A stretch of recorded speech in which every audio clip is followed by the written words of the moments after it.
10 సంవత్సరాల బాలికపై 8 మంది సామూహిక అత్యాచారం, రేపిస్టులు మాయం.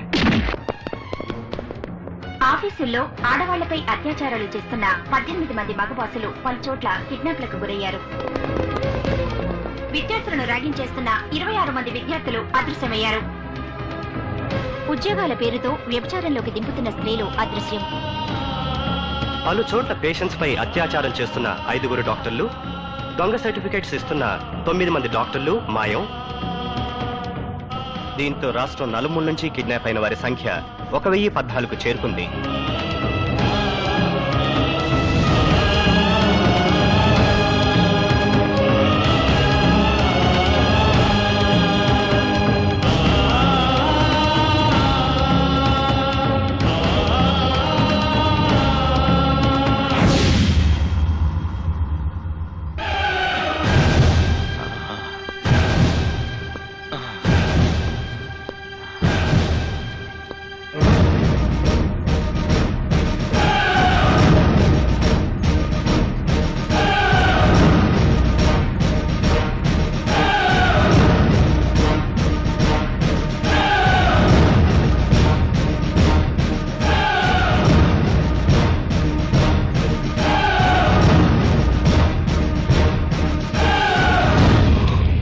చూడు భారతి, బాగా చూడు.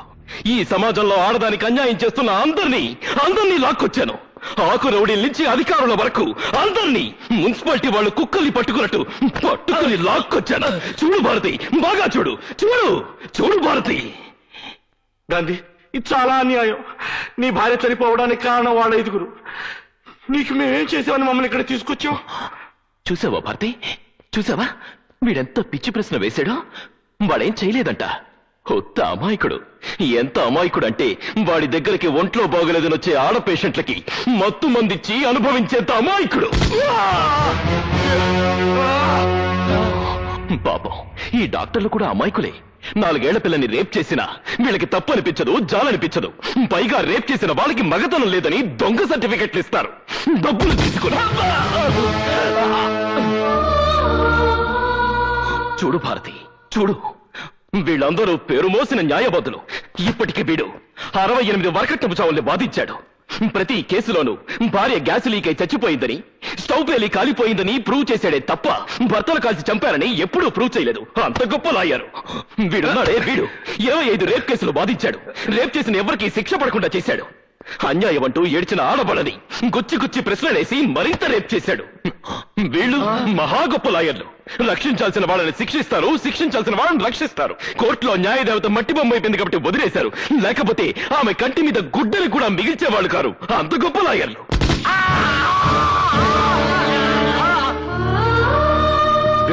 వీడెవడో తెలుసా? పెద్ద పోలీస్ ఆఫీసర్. వీడికి 25,000 కమిషన్ పడేస్తే చాలు వేసేల్ని పతివ్రతలని వేసేల్ని చేసేస్తాడు. వీడెవడో తెలుసా? దొంగలా. వీడి పెళ్ళా మెడలో నెక్లెస్ చూడాలనుకుంటే ఒక లాకప్ డెత్ చేసేస్తాడు. వీడి కూతురికి పెళ్లి చేయాలనుకుంటే మరొకరి కూతురి రేప్ కేసుని మాఫీ చేసేస్తాడు. దీని చూసావా? ఆడది హాస్టల్ వార్డన్ దిక్కుమొక్కులేని ఆడపిల్లల్ని ట్రాప్ చేసి పెద్ద వాళ్ళ మందు పార్టీకి మంచిగా పంపిస్తుంది. దీని చూడు, ఇదుందే చాలా మంచిది. కూర్చోమంటే పడుకుంటుంది. వీళ్ళని చూడు. 10 ఏళ్ల పిల్లలు, పేద పిల్లలు అన్న కనికరం కూడా లేకుండా ఉద్యోగాలు ఇప్పిస్తామని నమ్మించి బలవంతంగా వ్యభిచారంలోకి దింపుతున్న పతివ్రతలు. సాటి స్త్రీ అన్న జాలి కూడా ఉండదు వీళ్ళకి. వీళ్ళని చూసావా? వీళ్ళందరూ గొప్ప కాలేజ్ స్టూడెంట్స్. కాలేజీకి వచ్చే ప్రతి అమ్మాయిని నీ కొలతలెంత, ఏ కంపెనీ బ్రా వాడతావని ర్యాగింగ్ చేస్తారు. వీళ్ళ చిత్రహింసలు భరించలేక 14 మంది అమ్మాయిలు ఆత్మహత్యలు చేసుకున్నారు. అయినా వీళ్ళ ర్యాగింగ్ మానరు. వీళ్ళున్నారే కట్నం కోసం పెళ్లాల రక్తాలు తాగే పిశాచాలు. పెళ్లాన్ని పెట్రోల్ పోసి తగలబెడితే డబ్బు ఎక్కువ అవుతుందని కిరోసిన్ పోసి కాల్చి చంపే పిసినాలి మొగుళ్ళు. వీడున్నాడే చాలా చిన్నపిల్లాడు. 24 ఏళ్లు. 2 నెలలకోసారి ఊరు మారుస్తాడు. ఊరితో పాటు పేరు మారుస్తాడు. పేరుతో పాటు పెళ్లాన్ని కూడా మారుస్తాడు. ఇప్పటి వరకు 5 పెళ్లాన్ని హతమార్చాడు.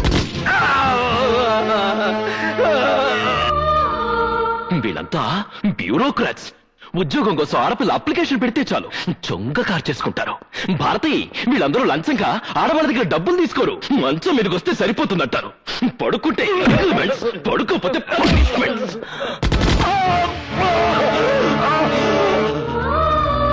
వాళ్ళందరూ సరే, మేమేం తప్పు చేసామని మమ్మల్ని ఇక్కడ తీసుకొచ్చావు? ఏమీ చెయ్యలేదు, ఏమీ చెయ్యలేవు కూడా. ఏరా, నీ పెళ్ళాన్ని తీసుకుని సినిమాకి వెళ్ళొస్తుంటే దానిలో ఇద్దరు రౌడీలు అటాక్ చేస్తే ఏం చేసావురా? పిరికితనంతో పెళ్ళాన్ని వదిలేసి పారిపోయావు. తర్వాత శీలం పోయిందని వదిలేశావు. ఏరా, నీ కూతుర్నెవరో రేప్ చేస్తే వెళ్ళి రిపోర్ట్ చేయడానికి కూడా నీకు దమ్ము లేదురా? దాని నోరు మూసేసి ఇంట్లో పెట్టుకుంటావా? నువ్వేంట్రా, నీ చెల్లెల్ని ఎవడో కాలేజీలో అల్లరి చేస్తున్నాడని ఆ అమ్మాయి ఏడుస్తూ వచ్చి చెప్తే వెళ్ళి 4 పీకులు పీక ఆ అమ్మాయిని కాలేజ్ మాన్పిస్తావా?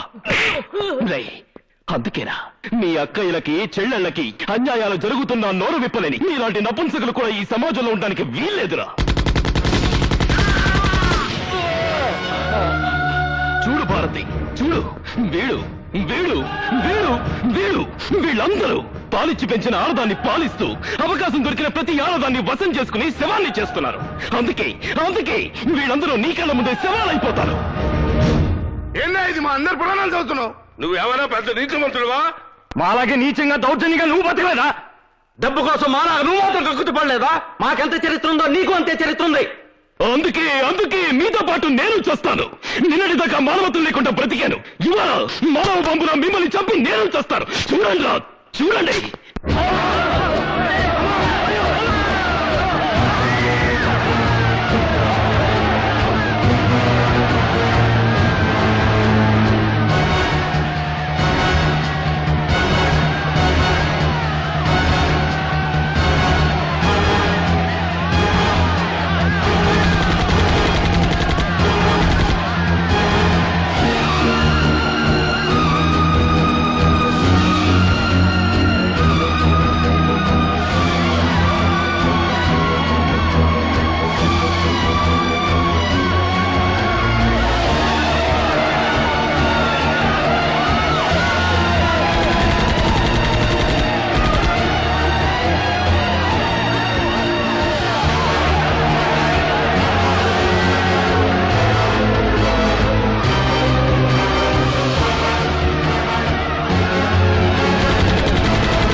ఇక్కడి నుంచి ఎవరు తప్పించుకోలేరు. ఆగండి, ఆగండి, ఇక్కడి నుంచి ఎవరు తప్పించుకోలేరు. గాంధీ, గాంధీ, దయచేసి వాళ్ళు చంపదు. గాంధీ, గాంధీ, మేము తెచ్చినంత మాత్రాన్ని ఈ దేశం బాగుపడుతుందా? మళ్ళీ మా లాంటి వాళ్ళు పుట్టరా? పుట్టరు. మీ జాబు చూశాక పుట్టడానికి భయపడతారు. ఒకవేళ పుట్టినా వాళ్ళని చంపడానికి మళ్ళీ నాలాంటి వాళ్ళు పుడతారు. దయచేసి వాళ్ళు చంపొద్దు. కావాలంటే మా ఆస్తులు రాసిస్తాం. నీకేం కావాలని ఇస్తాం. ఏం కావాలన్నా ఇస్తారా? అయితే ఇవ్వండి. అర్ధరాత్రి ఒంటరిగా నగ్నంగా నడిచిన నా తల్లి శీలానికి సెక్యూరిటీ ఇవ్వండి. కోర్టు ఒడిలో నా తండ్రి చేతిలో చంపబడ్డ నా అక్క మానానికి రక్షణ ఇవ్వండి. నా కళ్ళు తెరిపించి నా కళ్ళ ముందే కళంక పట్టిద్దని చచ్చిపోయిన నా భారతికి ప్రాణం పోయండి రా. ప్రాణం పోయండి, ప్రాణం పోయండి, ప్రాణం పోయండి, ప్రాణం పోయండి. అంటే మమ్మల్ని చంపి నువ్వు మహాత్ముడు అయిపోతావు అనుకుంటున్నావా? గాంధీ పేరు పెడుతున్న ప్రతివాడు గాంధీ అయిపోడు. అవును, నేను గాంధీని కాను. తను బతుకుతూ 10 మందిని బతికించమన్నాడా గాంధీ. తను చస్తూ 100 మందిని చంపుతున్నాడు ఈ గాంధీ. ఒక చెంప మీద కొడితే మరొక చెంప చూపించమన్నాడా గాంధీ. చెంప మీద కొడితే వాడి చెంటాలు ఒలిచేయమన్నాడు ఈ గాంధీ. చెడు చూడొద్దు, చెడు వినొద్దు, చెడు మాట్లాడొద్దు అన్నాడా గాంధీ. చెడు సహించొద్దు, చెడు భరించొద్దు, చెడు మిగల్చొద్దు అన్నాడు ఈ గాంధీ. ఇంతమందిని చంపడం అన్యాయం కాదు, ఇదే న్యాయం. బతికున్న గాంధీని రక్షించుకోలేని ఈ జాతి ఆయన చనిపోయాక వీధికొక విగ్రహాన్ని పెట్టింది. చివరికి దాన్ని కూడా రక్షించుకోలేక విగ్రహానికి 2 పోలీసుల్ని ప్రొటెక్షన్ గా పెట్టాల్సిన కర్మ పట్టింది. అందుకే ఇప్పుడున్న ఈ దేశానికి అలాంటి మహాత్ముడు కాదు కావాల్సింది, అలాంటి పాపాత్ముడు. మన దేశానికి కావాల్సింది స్వాతంత్రం కాదురా, భయం. పైనెక్కడో కైలాసంలో త్రిశూలం పట్టుకుని శివుడు కూర్చున్నాడు అంటే మీరు భయపడరు. పాల సముద్రంలో సుదర్శన చక్రం పట్టుకుని విష్ణుమూర్తి పడుకున్నాడు అంటే మీరు పట్టించుకోరు. ఆ దేవుళ్ళు పైన కాదురా, మీ పక్కనే ఏకే బాడీ జోన్ పట్టుకుని తిరుగుతున్నారు అంటే మీకు బ్రతుకు మీద భయం పుడుతుంది, ప్రాణం మీద తీపి పుడుతుంది. ఇన్నాళ్ళు చనిపోయిన వాళ్ళకి బ్రతికున్న వాళ్ళు తలకొరివి పెట్టారు, కానీ ఇవాళ బ్రతికున్న మీ అందరికీ చనిపోయిన నా భారత్ తలకొరివి పెడుతుంది. ఇదిగో భారతి, వీళ్ళందరినీ నీ చేతులతో కసితీరా చంపు.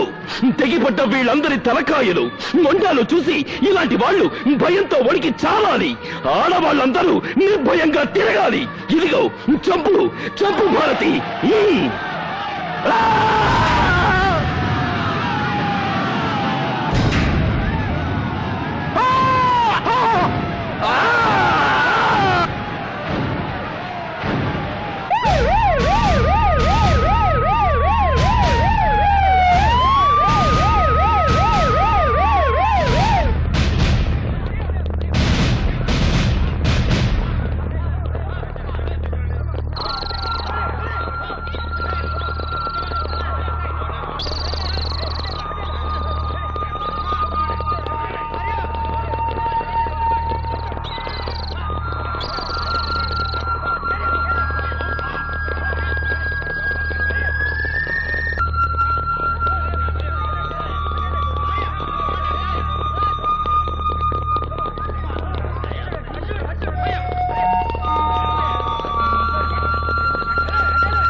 గాంధీ చావలేదు, గాంధీకి చావలేదు.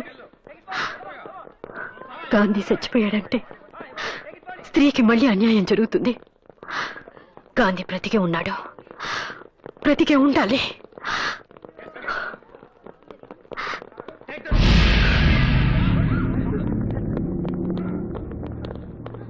గాంధీ శవాన్ని గుర్తుపట్టారా? గుర్తుపట్టడానికి గాంధీ చచ్చిపోతేగా. అంటే రాత్రి తప్పించుకున్నాడు. తప్పించుకున్నాడా? ఎక్కడుంటాడు? ఎక్కడ అన్యాయం జరిగితే అక్కడ.